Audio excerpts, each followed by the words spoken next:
What's going on, guys? I'm Steve. Welcome back to the channel. Welcome back to another video. If it's your first time stopping by the channel, hit that subscribe button. Trust me, you won't regret it. If you're a returning subscriber, as always, guys, welcome back, and I do appreciate the support.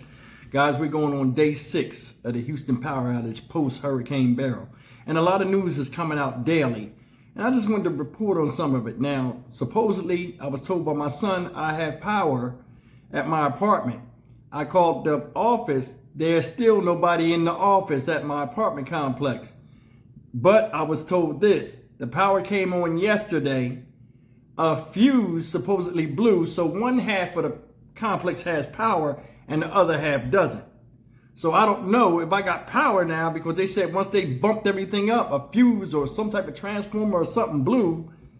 So I don't know if we got to stay out here another night or 2 or 3. I don't know.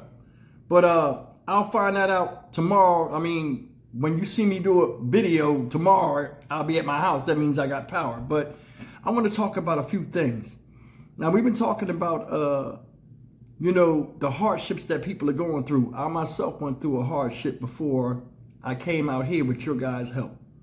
Now, I'm going to talk to you about 3 things. The first thing is this. There are people out here that are shooting at the workers that are out here to assist us. Some of them are from other places. I understand people being frustrated. I do. And everybody expresses their anger differently.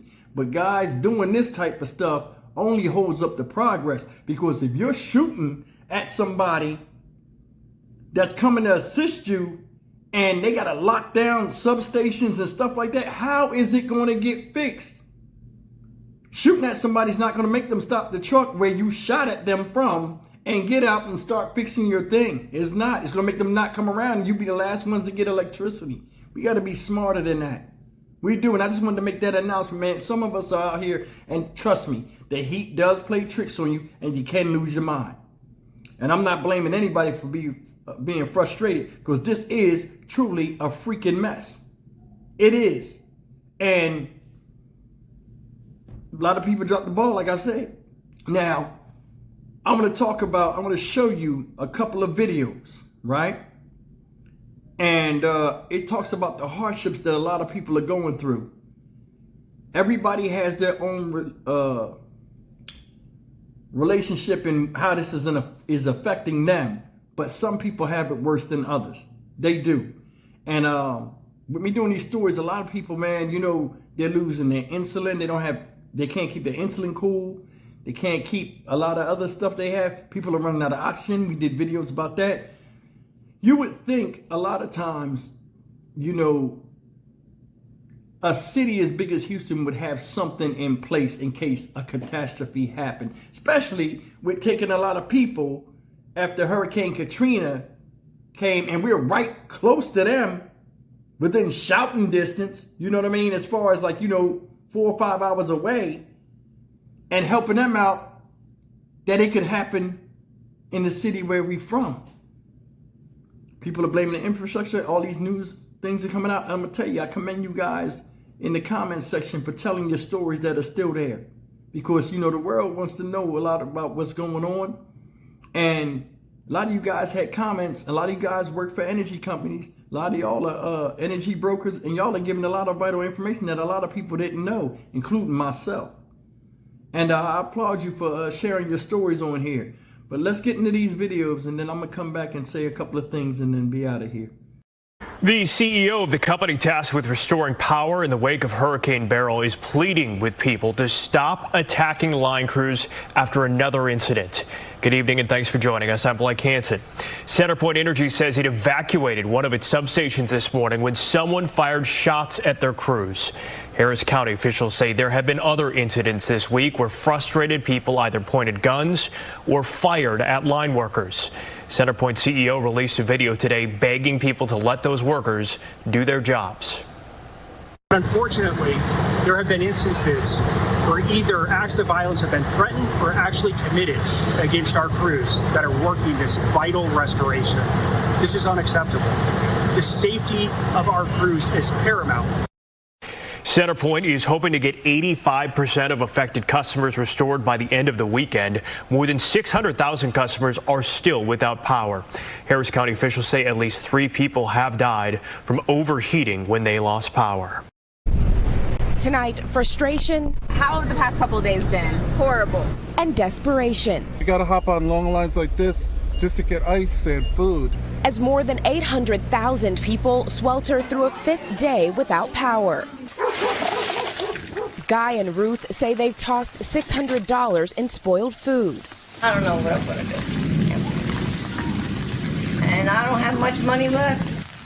The couple says they pawn their wedding rings to buy gas so they can drive between long lines at food distribution sites and cooling centers with their 3 grandchildren in tow. We gotta do what we gotta do to keep the kids, fed and cool. At least 4 people in Houston have died from heat due to power loss this week.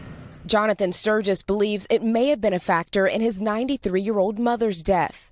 Her assisted living facility was running on a backup generator for 4 days.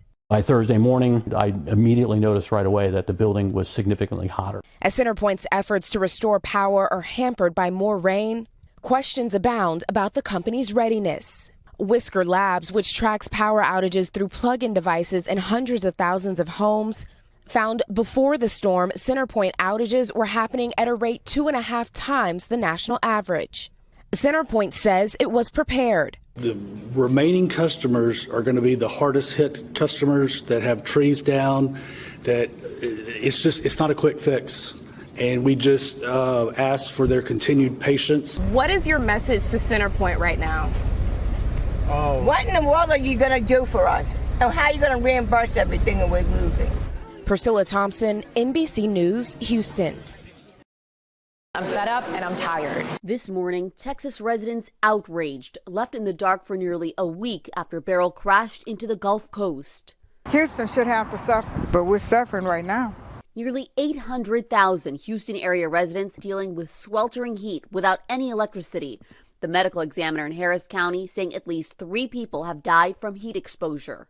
The power company says they are working around the clock to get power restored by the end of the weekend. The remaining customers are going to be the hardest hit customers. You're talking till Saturday, maybe Sunday, maybe next week? How is that possible? Beryl came ashore as a Category 1 storm, leaving behind a trail of destruction. State officials saying residents can now apply for federal aid. Hospital officials say they're seeing an influx in heat-related illnesses 3 times the norm this time of year. Patients with chronic illnesses who were supposed to get priority for power restoration say they are being left behind. State officials vow to investigate the power company's response. You can't handle 5 days of losing power in this type of temperature. The phrase Houston strong, we're Houston tired. All right, guys, that's some of the hardships that people are going through right now as we speak and do this video. And it's shameful to see. Houston, Texas is one of the richest cities in the nation. And to have this type of catastrophe, which nobody could, did expect, and not have something where, something's in place to battle this, especially in a hurricane city, an industrial city at that, this is crazy. But I want to show you something real quick. This whole big thing has a lot to do with the management system of Centerpoint Energy. Look over here. Now they're going to get this thing fixed. They are. They're talking about having 85% of the people having power by tomorrow, which would be Sunday.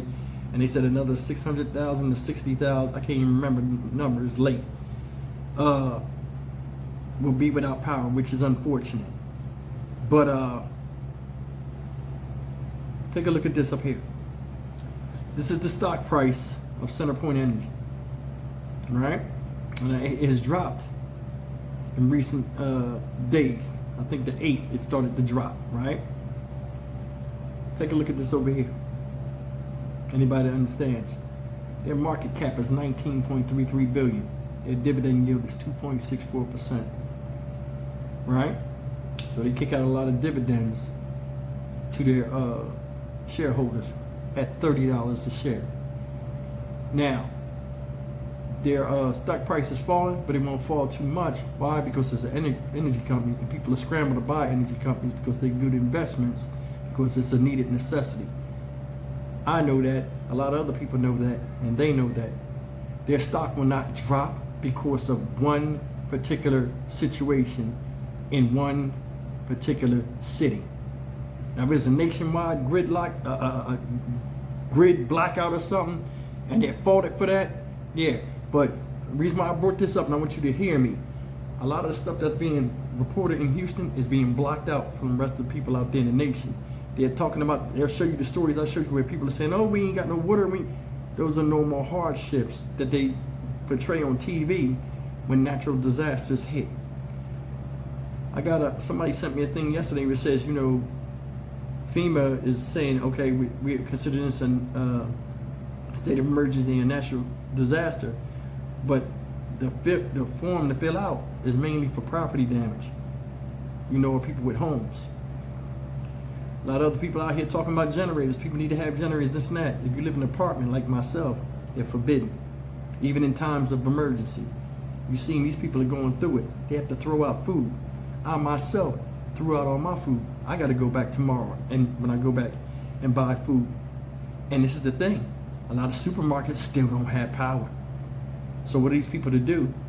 You see a lot of times these people have gas cans. When you up there trying to get gas in your car, they'll run up to you and try to give you money to give them gas from the pump that you're pumping from. That's causing confusements, fights. I ain't even beginning to talk about some of the crimes that people are committing, breaking in places now that they know, you know, are uninhabitable because of the heat, like businesses stealing cash registers and other silly stuff. But either way, man, I mean, this looks bad, and the way it's coming out with them acting like they scrambling and getting this done, ain't no heads gonna roll. And those that are in power are gonna stay in power until the next catastrophe, and we'll start this whole thing over again, which is a damn shame. I'm Stock Market Steve for the Dynamic Reason channel. As always, like, comment, share, and subscribe. It's a damn shame a lot of people lost their lives, but some of the stuff that they're going through just for basic necessities of survival, whether you in good health or not, you know, it's a shame. It's a shame to even have to go through this. And trust me, unless you was in it, and you saying a lot of stuff from the sideline, unless you was in it and you experienced it, you need to stop. See you in the next video. Take care.